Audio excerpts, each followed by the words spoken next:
the Shute podcast.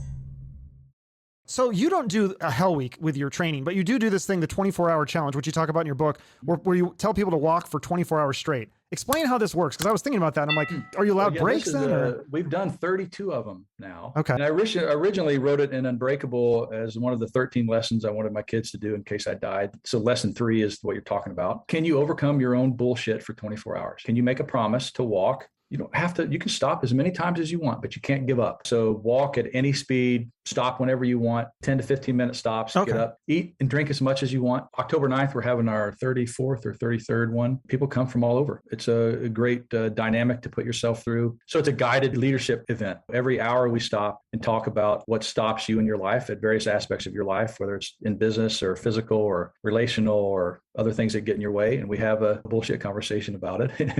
And I limit it to around 30 people so that they can all have a voice in those stop times. And I never thought people would come back and do it second, third. And I have 5 people that return as instructors. Like a guy named Scott has done it 27 times. Wow. And he owns a multi-billion-dollar company. So it's that mental. This is the greatest thing in the world, man. I don't have to hide from nobody. I could be an asshole. I can do whatever I want. It's an interesting dynamic. Interesting. So you don't recommend people do that on their own. It's probably more something that you would do from you training. It's very brutal on your own. Most people can't do it by themselves. Not that accomplishing it by yourself is that important. It's overcoming the reasons and demons in your head that prevent you from doing all the great things that you've wanted to do. And so the guide that I recommend, not because it's a business, I recommend doing it with other people through the guided process of it, as opposed to suffering alone. You don't really get a lot from accomplishing anything by yourself anyway. But so do you ever think that giving up or like Michael Jordan, I mean, he had to retire at some point. Like, how do you know when it's time to stop something? Well, you can't function at the level that it takes to be in that position. You know what I mean? Mm-hmm. Like everything has a season. Picking a mission has to meet certain parameters that you can accomplish.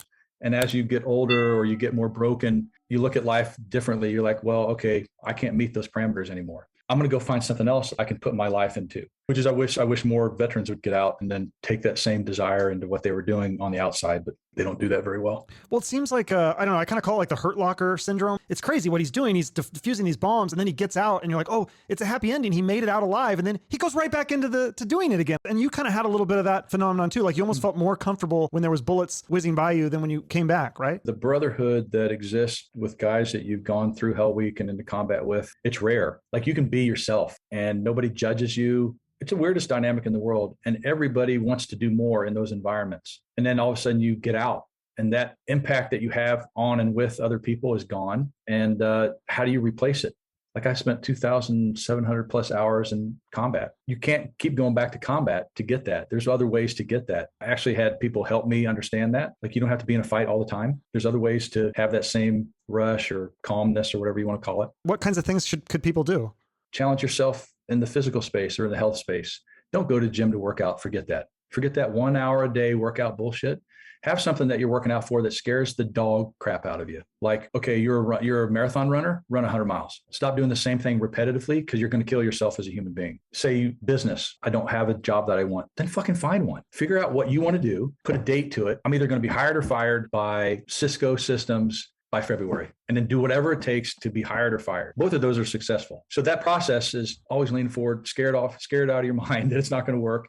I don't know what I'm doing. Ask questions. That process has to happen for human beings and nobody likes it. They like comfort, but comfort is so destructive. That's a good, If I'm not scared and uncomfortable, I will continue to do bullshit that makes no difference. No, that's great. And I love that. I think there was I can't find it, but I wrote it down. There was a quote in your book where you said, don't swing for the fences, swing for the parking lot outside the stadium. Like high goals, like almost impossible, something that scares you. Because then there's always stuff to do. Like, whether you like Elon Musk, his personality, whether you like the Trump personality, they're looking 10 years, 1,500 years ahead. Elon Musk is not going to go to Mars. He knows he's not going to crack that egg, but he's going to Mars. You understand what I'm saying? He is creating a condition, a language for Mars being available. It's not going to happen in his lifetime. And then every day, are we there? No, we got shit to do. How do you vertically land a rocket? It's not possible until somebody has an impossible dream. They're scared as shit that's not going to work. And they leverage everything to make it work. People, that human condition loves that. It's just challenging. It's risky. You could lose it all. Yeah. How much $1 billion did Elon Musk lose?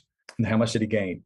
So you don't think it'll actually happen? So, but he knows that he's Not during his lifetime. Yeah. During his lifetime, it's not going to happen. He knows that in the back of his head. He goes, okay, we're going to Mars. Somehow, somebody, because of me, is going to Mars. The moment he gives up, it's gone. Like the space program will die if Elon Musk stops. He'll just get to routine maintenance because he's the only one pushing for the impossible.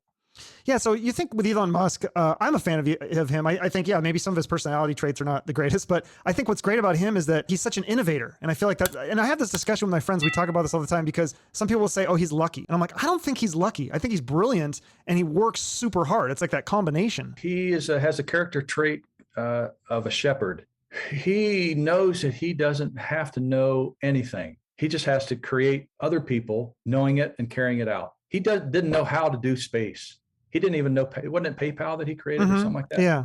He didn't know what the hell he was doing to begin.